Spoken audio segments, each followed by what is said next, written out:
This seminar is the second in the series of such events I'm holding to help me formulate views about the lessons to be learnt from the distressing events at Stafford Hospital over the past few years.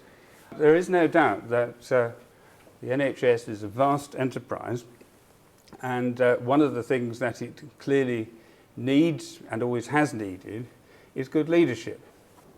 In the context of the mid-Staffordshire situation, Karen, what aspects of management and leadership development do you think have got the greatest potential to make a difference to better quality care and patient experience?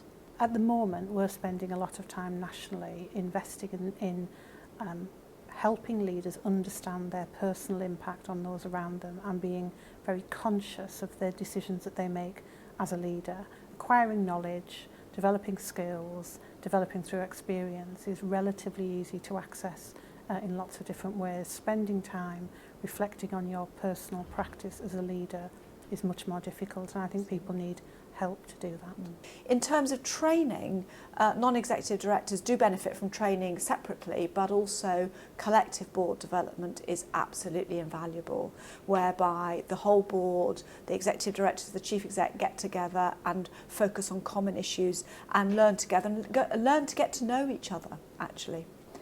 Mid-Staffordshire, like many other trusts, had some challenges for its managers in their first line roles. Can you tell us a bit about the type of support that you offer to people making that transition from being a clinician to being a manager? Yeah, we run a frontline leaders programme. I think it's different in that we do a lot of work on authenticity in module 1, so we do an awful lot of diagnostic work with them, personality assessments with them, and writing a career chronology to help them understand what led them to this current position and why they've chosen to do what they do. So we do a lot of that work that's fundamental before we do developing people, developing managing resources. So I think the authenticity work is probably the most important work we do. There are a number of themes that we've drawn out through the discussions today. The first is that I think the public want and expect managers not only to do the right things, they want them to behave ethically. I think the NHS as a whole has quite a good track record in being clear about where it wants to go, about writing documents and policies which are quite often quite aspirational. I think boards, like the rest of the NHS, haven't been quite so good around execution or around assessing performance. But I think where they've been least good is about discussing explicitly organisational cultural issues and in particular what tone, what behaviours, what values they would like to see in their organisation and how they themselves will model those behaviours. And in terms of the leadership structures and programmes we were shown today, I fear we have heard too little mention of the core values which we should continually iterate. Because as Maxine has reminded us, if the care isn't good enough for us or members of our family, it's not good enough. And that's the criterion which we should apply. The problem with the idea of ethos and different professional ethoses is we do have many professions, and perhaps what we need to be thinking about is a public service ethos that unites everybody right across the service. And of course, whatever challenges we have working across health organisations, some of whom may be in competition with each other, those challenges are exacerbated when you start working with local authority or other organisations who have very different cultures, very different norms of working. So the more that we can get those people in the same room developing and learning together has got to be an advantage. I know it's a phrase that not everybody likes, local health economies or local health systems, but where it works really well, it can be quite powerful having peers, chief executive peers, for example, or director peers working across a health system, across the commissioning, the provision, so-called divide, and specialist mental health and general acute and so on. Second point, we heard about the role of trust boards in setting culture. They get the performance that they ask for. So if your board is putting safety and quality at the heart of what it's asking for, then that culture will percolate down through the organisation. We similarly heard about the important relationship between chief execs and chair in reinforcing those that message. So it's their behaviour and the questions that they ask have just as important role in setting the right tone and requirements. We talked about whether there should be, quite at length this afternoon, about whether there should be greater consistency in the qualities and competencies required of NHS managers, and I think the feeling was that there should be, particularly given that doctors are now setting out the standards and competencies required of medical managers. It looks a bit weird if professional managers don't have something equivalent. I think what we see in the NHS, it's a very large organisation, but with quite significant variability in terms of both how organisations are run, but also how individual managers actually perform their role. So I think what regulation would be seeking to address would be both instilling greater confidence actually in the public and in the NHS itself in the quality and performance of managers, and also, I guess, providing a benchmark against which we can assess whether or not managers are actually up to the job. We felt that senior leaders are probably going to feel under a lot of pressure in terms of the public attention they'll be given for the decisions they will have to make, and in that environment people need confidence both in themselves as individuals and themselves as a profession, and that led us back to the earlier conversation about the value of some sort of national approach, whether that be regulation or code of conduct. Because of course we've had a code of conduct for managers in the NHS since 2002. Has it really influenced behaviour, and if not, why not?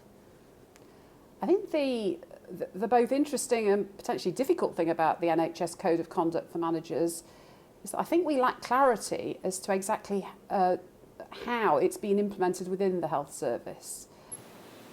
Can I ask you a question? Could I ask anyone who has looked at that code of conduct in the last 5 years to put their hands up? Oh, you're surprised at the...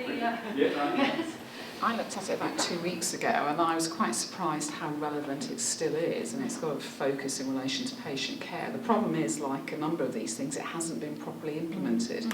The NHS Code of Conduct is very much a set of guiding principles that just have just as much relevance today as they did 10 years ago. They are not sufficient alone to tie them into your contract of employment with our experience. We had to write a much more detailed piece of work that was around the behaviours that underpin the code. The NHS constitution that was put in actually has a code there, and we were putting in a professional code of conduct and working for our clinicians, but we put that on hold on the basis that we use the NHS constitution. So maybe there's something around picking that up again. I can't believe that we've had this sort of discussion today about a code of conduct that was implemented 10 years ago, but actually nobody uses it. You know, I've actually used it pretty robustly in Stafford particularly. But I think we make the point that actually it's up to people locally to make those principles, as they were described, very explicit to the public so they can hold us to account when we get it wrong. There's no point in us having a set of principles that nobody out there has heard of actually, and very few of us seem to take any notice of.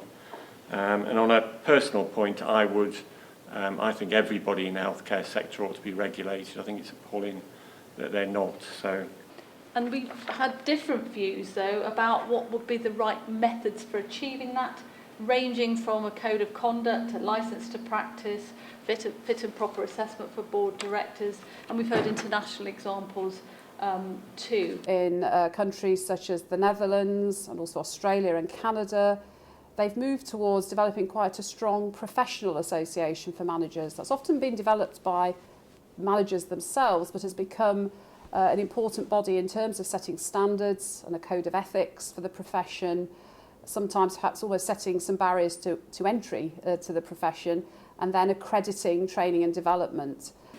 I think the sense we've got is that there's not great confidence that formal regulation of management is a good idea, and we've heard that even from regulatory bodies you'd think would be pro-regulation, not just people from a management background. we've heard a lot too about quality and safety in patient care, that it's not just about managing, you have to look at the teams and their contribution. Yeah, I think we've done a lot of work within the organisation now so that the teams themselves have a lot of insight on what constitutes the team falling into difficulty. So most of the time now the teams themselves do that diagnosis and come forward. And then what do you support them with when they come forward with difficulties? I think the first level of intervention is always trying to help the teams explore for themselves why the situation has arisen, and invariably they know, but no one person knows. It's the collective knowing that we create together. And we've also heard our final point today, a lot about leadership and management development. What we've got in the NHS is pretty good. Competition, we've heard, has made a difference. But what it's needed is a little bit more consistency in requirements. So I think we were pretty clear that in terms of NHS management, I'm talking about, there's good HR training schemes, there's good finance training scheme and general management training scheme. It's all there. Problem is, it's optional, and I think we've got to take away it being optional. I'd very much agree with what's been said about training and sort of removing the option. I think one thing to bear in mind, there is a very big difference between training and competence. For example, you can train people in manual handling, doesn't mean say that they're going to be handling patient safely in practice. And, I think we've got to emphasise the need to actually always measure and monitor to ensure that in practice the right things are being done. Just a final observation, I think, is this. I've been immensely helped by what I've heard in this room today. If I have a comment on what's been said, and this isn't a criticism of any individual contribution, it is that perhaps one thing that isn't reflected enough, and it's perhaps not surprising it's not reflected, is the sheer anger that the members of the public feel about the things that have gone wrong, not only in Stafford, but elsewhere. That feeling of anger needs to be felt by every manager and every member of staff within the healthcare sector, because unless that is there, I feel it's very easy for us all to lapse back into, frankly, the jargon that is sometimes used, particularly in policy documents, and the purpose of why the NHS is there begins to get lost again.